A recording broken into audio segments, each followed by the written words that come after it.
Red Dead Redemption 2 is a game about freedom. It's about ideals, the collapse of dreams, and how far people will go to live outside of a boundary of civilization. Arthur Morgan, the game's protagonist, belongs to the Vanderlyn Gang, a group of outlaws who are fighting for their freedom. They want a life free from the law, free from control, from society. They dream of independence, a future where they can live on their own terms, far from the prying eyes of civilization. But this video is not about Arthur. It's about a person who stands in direct opposition to everything the Vanderlyn Gang once hoped for. Micah Bell. Micah's not just a bad guy. He's something more. He's a symbol of selfishness, egoism, and the kind of freedom that comes at the expense of others. He's the freedom of the oppressor. Micah isn't a man driven by any higher cause. He's not a revolutionary. He's not a dreamer. He's someone who's always looking for an angle, always ready to take advantage of any situation. From the moment we meet him, he's already a force of chaos. His actions make it clear. He doesn't want to be free in any meaningful sense. He wants to dominate. Right from the start, Micah is shown to be a man of violence and manipulation. He's quick to take advantage of others, and he thrives in chaos. He harasses Sadie Adler, his wicked intentions barely obscured, and when denied, he sets fire to the gang's temporary shelter, an act of pure destruction. This fire is more than just an accident. It's a symbol. It's Micah's way of saying he doesn't care about the future or the gang. He only wants to watch everything burn. Unlike Dutch, whose idealism drives the Vanderlyn Gang towards a world of freedom, Micah doesn't dream of creating anything new. He only wants to break things down. His freedom isn't about escaping society, it's about dominating it. Micah represents the kind of freedom that's nothing more than a smokescreen for greed and control. It's not about liberty, it's about oppression. But here's where Micah becomes more than just a simple antagonist. On the surface, he's a man of violence and self-interest, but what makes him so utterly repellent is his total lack of goodness. He is a character without any moral compass, without the capacity to truly care for anyone or anything other than himself. It's easy to look at him and think, he's just evil. But in truth, his actions are worse than simple evil. They're born of a profound egoism. He has no concern for the people around him. He uses them as pawns, tools to further his own whims. He lies, manipulates, and betrays his own gang for personal gain without a second thought. Now you might say, but isn't every villain self-interested? And yes, many are, but Micah takes it to the next level. He doesn't just operate out of selfishness. He actively enjoys hurting others. The violence he inflicts is not just a means to an end, it's the end in and of itself. Whether it's causing chaos within the gang or using people like tools, he's completely devoid of qualities that make characters like Arthur or even Dutch compelling. Through our control, we watch Arthur as he evolves during the game. He moves from being a man of self-interest to someone who understands the importance of community and sacrifice. He starts to realize true freedom isn't about doing what you want, it's about the people you connect with and protect.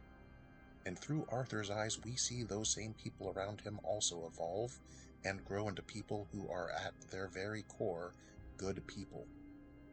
Even Dutch, with his flaws and delusions, still holds on to his core, a dream of freedom that he can share with others. Micah, on the other hand, has no capacity for this kind of growth.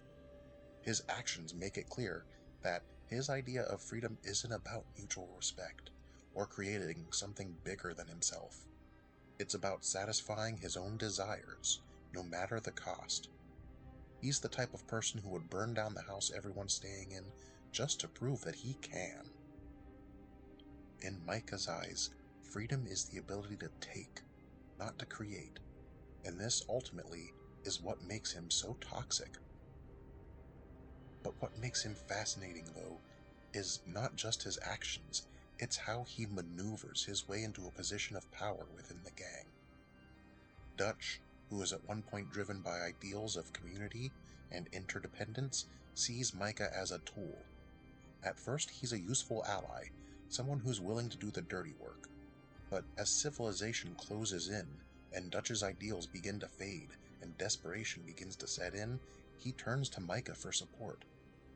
The irony is that Dutch's dreams of freedom, a dream that once included creating a space for misfits to live outside of society's constraints, can only exist in a world where society is closing in on them. And in this world, characters like Arthur and John still have some hope of finding redemption, or building something that isn't totally corrupt. But Micah, he's beyond saving. His freedom is too brutal, too selfish. And as the gang's world shrinks, so too does Dutch's ability to see that Micah is poisoning everything he'd ever hoped for. Micah's betrayal of the gang and exploitation of Dutch is inevitable because he has no concept of loyalty. To him, people are tools to be used, and when they're no longer useful, they're discarded. His egoism isn't just a flaw, it's the core of who he is. He is the opposite of community, the antithesis of interdependence. And because of this, his rise to power is not just a symptom of Dutch's decline, it's the destruction of everything Dutch believed in. Micah becomes a fascinating villain because his brand of freedom is a distortion of what we think of when we think of true liberty. He doesn't want freedom for everyone, he wants freedom from everyone. He craves the power to do whatever he wants without consequence, to impose his will on others. It's the freedom of the oppressor, not the oppressed. And what's truly tragic about Micah is that he doesn't even understand why his freedom is so destructive. He is so wrapped up in his own ego and his desire to control that he doesn't see the long-term consequences of his action. He burns bridges without realizing that eventually those same bridges will be the ones that condemn him. For all his charisma and ability to manipulate, he's nothing more than a one-man wrecking ball, destroying everything he touches in pursuit of nothing more than his own fleeting satisfaction. And in the end, Micah's rise and fall serve as a cautionary tale. The idea of freedom that he chases is a lie, one that consumes everything in its path. He may reach the top, but it's a hollow victory, and in the long run, his selfishness and his disregard for others makes him an unsustainable force. Micah ironically can't help Dutch maintain Dutch's dreams because Micah doesn't know how to create anything meaningful. He only knows how to extract value from others. Micah Bell is more than just a bad guy. He's the negative of the very ideals of liberty. He's the embodiment of a kind of freedom that, in the end, just destroys everything around it. His egoism, his manipulation, and his lack of empathy make him one of the most loathsome characters in all of video games. He represents the kind of freedom that isn't about self-determination or independence. It's about destruction and chaos and domination. And because of that, he's a tragic figure, not because he lacks the potential for redemption, but because he has no desire to be redeemed. In the world of Red Dead Redemption 2, freedom is about community, sacrifice, and building something larger than yourself. But for Micah, there's no room for any of that. And that's why in the end, his version of freedom is always doomed to collapse. Thank you very much for watching this. I hope you enjoyed it. I originally started this script as about Dutch, but then I started looking and I was making a psychoanalytical connection about how Micah is kind of an id character and John is kind of an ego character and Arthur a super ego, and that's when I realized that Micah is just very fascinating in and of himself. He's a toddler. Anyway, I hope you enjoyed this. I might not know you, but I love you.